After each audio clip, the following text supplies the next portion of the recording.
Neither government is sincere nor media sincere. बस आवाम को बेवकूफ़ बनाना है, तराने बनाएंगे, गाने सुन लो ना जरा जी। मैं गवर्नमेंट दे गल बारे च गल करते तुसी सवाल फेर देते हो। गाने बहुत वाज़िया है। हाँ कि हम इजराइल को बिल्कुल किसी सूरत तस्लीम नहीं करेंगे। एग्जैक्टली कश्मीर पे भी बड़ा वाज़े है कि हम गाने बनाएंगे, हम बाजे बजाएंगे, हम ढोल बजाएंगे, इसी तरीके से फ़लस्तीन पे करेंगे, 4 बयान दे देंगे। भाई स्ट्रॉन्ग रहें, इस्लामिक मिलिट्री अलायंस हमारे पास है, कोई उसका काम करे ना यार।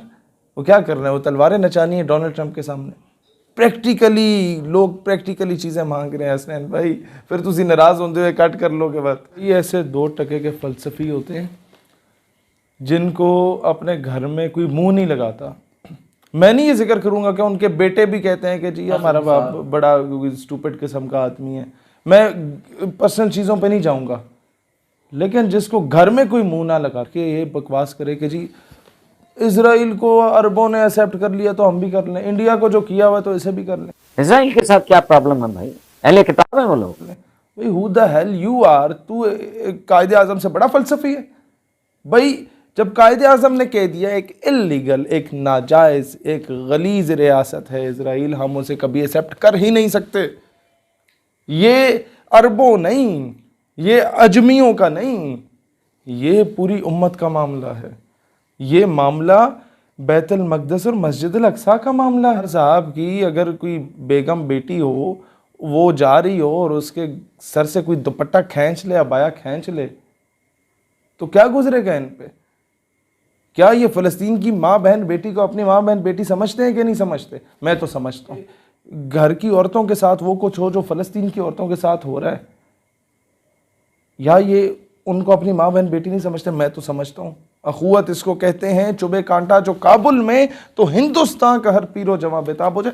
कोई भी एंकर, पिछले दिनों एक बहुत बड़ा सो कॉल्ड दिफाई तज्जिया निगार भी बैठा हुआ था एक यूनिवर्सिटी में और एक निजी चैनल पे, उसने बात की जी इस पे डिबेट की जा सकती है, एक्सेप्ट कर भी लें तो क्या मसला है।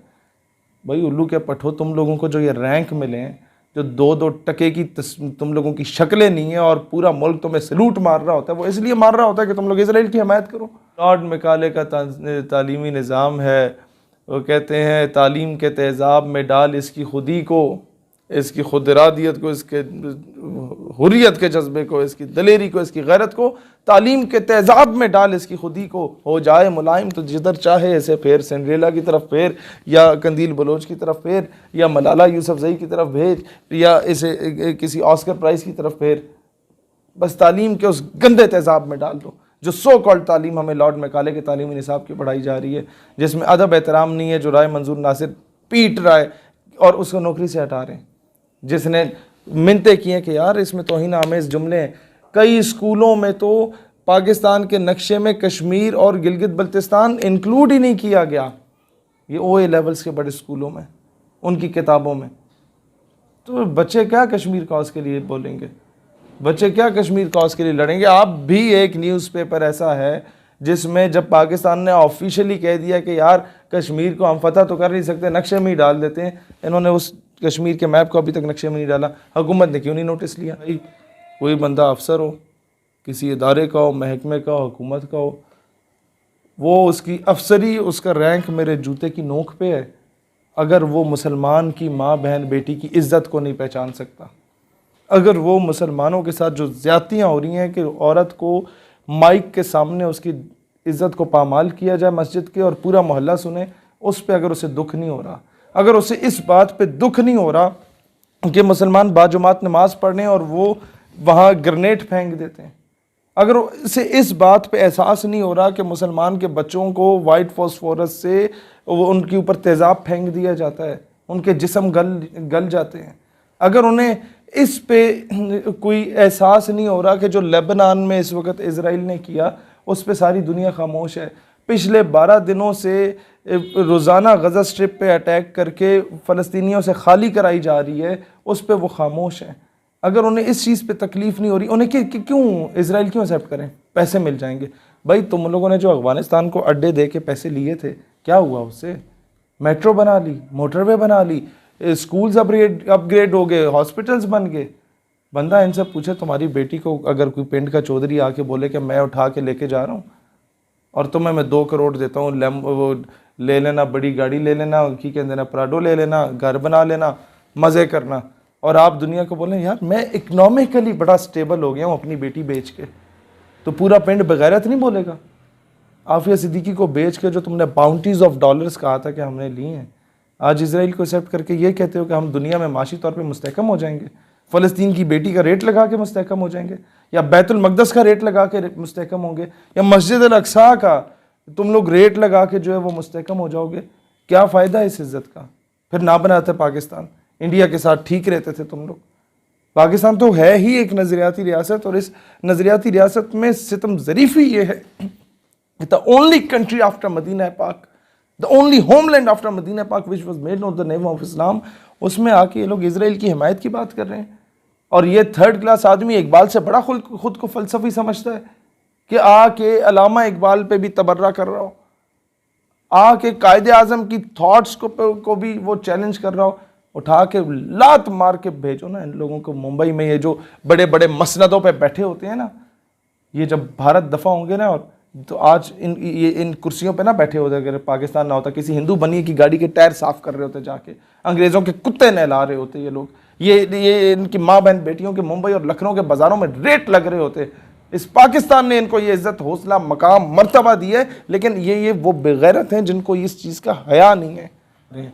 आप वो 12-14 आंटियाँ जो नीम बरहना हालत में मोमबत्तियाँ लेके निकल रही होती हैं और मेरा जैसा मेरी मर्ज़ी के नारे लगा रही होती हैं, उन्हें दिखाने को अहमियत देते हैं। हर बंदा राल टपकाता हुआ उनके पीछे दुम हिलाता हुआ जा रहा होता है, तो जाहिर सी बात है फिर दूसरा कोई हक की बात करेगा उसे दिखाया नहीं जाएगा। और दूसरा सबसे बड़ा एक और मसला है कि जब भी ये जुल्म और ज़्यादती हुई है तो ऊपर से डॉलर्स के ठीक ठाक डॉलर्स मिले और उस पर आके बड़े बड़ों का ज़मीर बिका है, और जब ज़मीर बिकते हैं तो जो पैसे देता है वो अपने कुत्ते को यही कहता है कि दुम हिला के तुमने मेरे पास ही आना है और किसी की गोद में नहीं बैठना। तो ये इशारतन बात काफ़ी, पैसे, औरत, शराब, और सबसे बड़ी वजह जो एक बहुत बड़ी गेम खेली जाएगी मुस्तकबिल में, रशिया और चाइना सपोर्ट कर रहे हैं तुर्की को, सगे ये भी किसी के नहीं है, अमेरिका सपोर्ट कर रहा है अरब कंट्रीज़ को।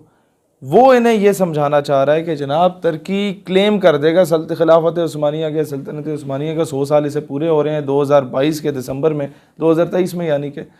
तो जब अरबों से यह मनवा लिया कि जी इसराइल को एक्सेप्ट कर लो यूएई से, तुर्की के बयानात उसके अगेंस्ट हैं, अब होगा क्या कि ये दोनों मुस्लिम ब्लॉक्स आपस में लड़वाने की कोशिश की जा रही है, और अंग्रेज़ों के कुत्ते नहलाने वाले जो मुसलमान मुल्कों में मुसल्लत हैं उनसे ये रोल प्ले करवाया जाएगा कि उम्मत को तकसीम करो। उधर से अमेरिका असला देगा, इधर से रशिया असला देगा, और ये अरब अजम की, अरब और फ़ारसियों की एक बहुत बड़ी जंग की तरफ जा रहा है सिलसिला। और मैं समझता हूँ अगर कोई अक्लमंद बंदे बीच में बैठे हुए हैं हमारे इन महकमों में, इदारों में या थिंक टैंक्स में, वो इस चीज़ को भांप लें, और जो लोग अंग्रेज़ों के पे रोल पे चल रहे हैं उन्हें बड़े तरीके से साइड लाइन किया जाए और उम्मत को आपस में लड़ने से बचाया जाए। अल्टीमेटली इसमें कोई शक नहीं है कि उम्मत की बका मुनज़्ज़म होने में ही है, मुत्तहिद होने में ही है। जो रोल तुर्की प्ले कर रहा है, इट्स अ वंडरफुल। कौम हमारी जो है वो ये उम्मत है, ये कौम मज़हब से है, मज़हब जो नहीं तुम भी नहीं, जज्बे बाहम जो नहीं, महफिल अंजुम भी नहीं।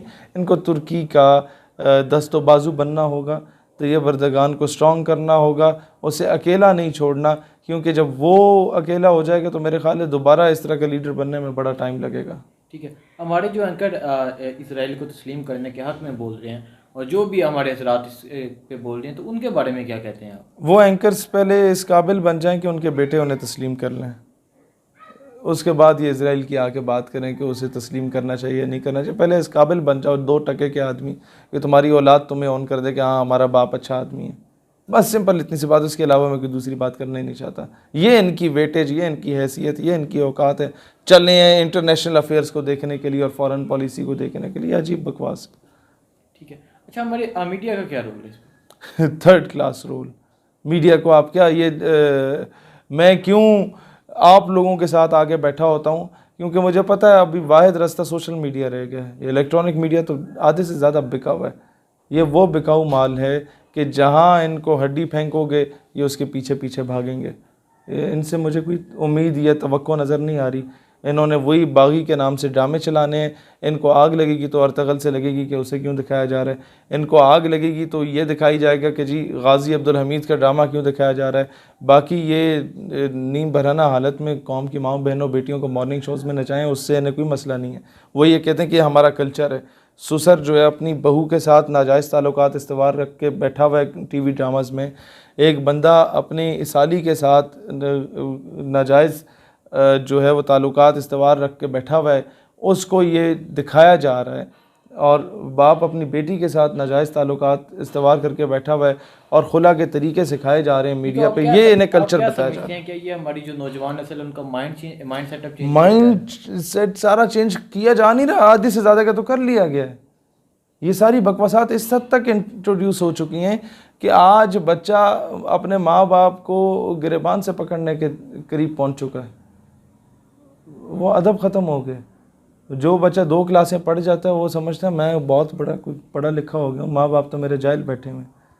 तो ये चीज़ें, वो बच्चा जब अपने पिंड में जाता है लोगों को 2 उंगलियों से सलाम करता है, मैं तो बड़ा पढ़ा लिखा है। तो उस डिग्री को आग लगा दो जो तुम्हें अदब नहीं सिखाती, जो तुम्हें बच्चों से प्यार, बुज़ुर्गों का अदब नहीं सिखाती। हम लोग जाके 2 हाथों से किसी बुज़ुर्ग को सलाम करते तो ये पढ़ा लिखा है। ये जो लॉर्ड, ये लॉर्ड मैकाले का तालीमी निज़ाम है। वो कहते हैं तालीम के तेज़ाब में डाल इसकी खुदी को, इसकी खुद इरादियत को, इसके हुर्रियत के जज्बे को, इसकी दलेरी को, इसकी गैरत को तालीम के तेज़ाब में डाल इसकी खुदी को, हो जाए मुलायम तो जिधर चाहे ऐसे फेर, सिंड्रेला की तरफ फेर, या कंदील बलोच की तरफ फेर, या मलाला यूसुफजई की तरफ भेज, या इसे किसी ऑस्कर प्राइज़ की तरफ फेर। बस तालीम के उस गंदे तेज़ाब में डाल दो जो सो कॉल्ड तालीम हमें लॉर्ड मैकाले के तालीमी निसाब की पढ़ाई जा रही है, जिसमें अदब एहतराम नहीं है, जो राय मंजूर नासिर पीट रहा है और उसको नौकरी से हटा रहे हैं, जिसने मिन्नतें की हैं कि यार इसमें तौहीन आमेज़ जुमले हैं। कई स्कूलों में तो पाकिस्तान के नक्शे में कश्मीर और गिलगित बल्तिस्तान इंक्लूड ही नहीं किया गया।